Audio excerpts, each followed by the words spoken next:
हरे कृष्णा। सनातन धर्म की परंपराएं केवल रीति रिवाज नहीं, ये आत्मा को परमात्मा से जोड़ने की साधनाएं हैं। और ऐसी ही एक महान साधना है ज्येष्ठ मास का पवित्र महीना। ये समय है तप का, त्याग का, सेवा का और समर्पण का। तो आइए सुनते हैं ज्येष्ठ मास की पुण्यदायिनी, हर्षदायिनी, हृदय स्पर्शी कथा, जिसको सुनने मात्र से ही हमारा रोम रोम भक्ति में हो जाएगा और हमारा खुद ही भक्ति करने का मन करेगा। बहुत पुरानी बात है। किसी नगर में एक बूढ़ा ब्राह्मण अपनी पत्नी के साथ रहता था। वो सरल, सच्चे और अत्यंत निर्धन थे, परंतु वो निर्धन होने के बावजूद भी बहुत ही सरल रहते थे। वो झोपड़ी में रहते थे, रूखा सूखा खाते थे और किसी तरह जीवन यापन कर रहे थे। परंतु उनके मन में सिर्फ एक ही इच्छा थी कि ये जन्म तो जैसे तैसे गुजर जाए, कोई बात नहीं, क्योंकि वो बूढ़े हो चुके थे। परंतु अगला जन्म प्रभु की सेवा के साथ और उनकी कृपा से अच्छा ही बीते। एक दिन ब्राह्मणी ने अपने पति से कहा, स्वामी, क्या कोई ऐसा पुण्य कार्य नहीं जो हम जैसे निर्धनों के लिए भी संभव हो? हम यज्ञ नहीं कर सकते, दान नहीं कर सकते, पर क्या भगवान हमसे इतना दूर है कि हमारी भक्ति भी स्वीकार ना करे? अब ब्राह्मण ये सुनकर भावुक हो उठा। उसने वन में तपस्वियों से ये प्रश्न किया। अब तपस्वियों ने मुस्कुरा कर कहा कि हे ब्राह्मण, तुम्हारा भाग्य महान है, क्योंकि तुमने सही समय पर प्रश्न किया है। अब जो आने वाला है वो है सर्वश्रेष्ठ ज्येष्ठ मास, और इसमें केवल प्रातः स्नान करने से, सूर्य को अर्घ्य देने से और भगवान विष्णु का स्मरण करने से तुम्हें उस पुण्य की ओर ले जाएंगे जो बड़े बड़े यज्ञ करने के बाद पुण्य मिलते हैं। ज्येष्ठ मास में जो व्यक्ति सूर्य उदय से पूर्व स्नान करता है, तुलसी जी को जल चढ़ाता है और दीन दुखियों को जल वस्त्र छाता दान करता है, वह अपने समस्त पापों से मुक्त हो जाता है। अब ये सुनकर वह ब्राह्मण दंपत्ति रो पड़े।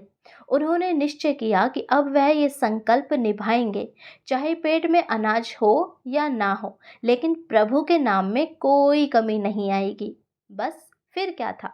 अब हर सुबह सूरज उगने से पहले वे दोनों दंपत्ति निकट के ही नदी तक जाते और ठंडे जल से स्नान करते, सूर्य को अर्घ्य देते और ओम नमो भगवते वासुदेवाय का जाप करते। उनके पास देने को कुछ भी नहीं था, फिर भी वे जल से भरा लोटा ही राहगीरी को दे देते, एक पंखा किसी वृद्ध को थमा देते और जो मिला प्रभु के चरणों में ही चढ़ा देते। अब ऐसे दिन बीतने लगे और ज्येष्ठ मास का अंत हुआ, और एक दिन हुआ सबसे बड़ा चमत्कार। और वो क्या था?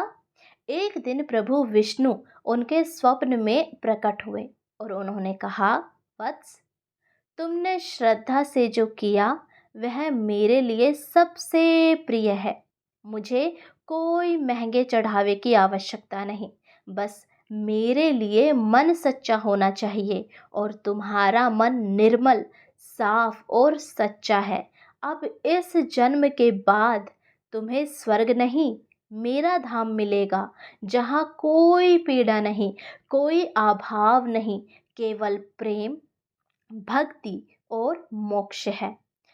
सुनने वालों, ज्येष्ठ मास केवल एक महीना नहीं, यह आत्मा की तपस्या का समय है। इन दिनों में किया गया स्नान, दिया गया जल, किया गया नाम स्मरण और बहाया गया प्रेम का एक आंसू सभी प्रभु श्री के चरणों में पहुंच जाते हैं। तो आइए इस पावन मास में हम भी उस वृद्ध दंपत्ति की तरह मन, वचन और कर्म से भक्ति करें, दान करें, सेवा करें और प्रभु को अपने जीवन में आमंत्रित करें, क्योंकि बिना प्रभु के तो किसी भी कार्य को होना संभव नहीं है।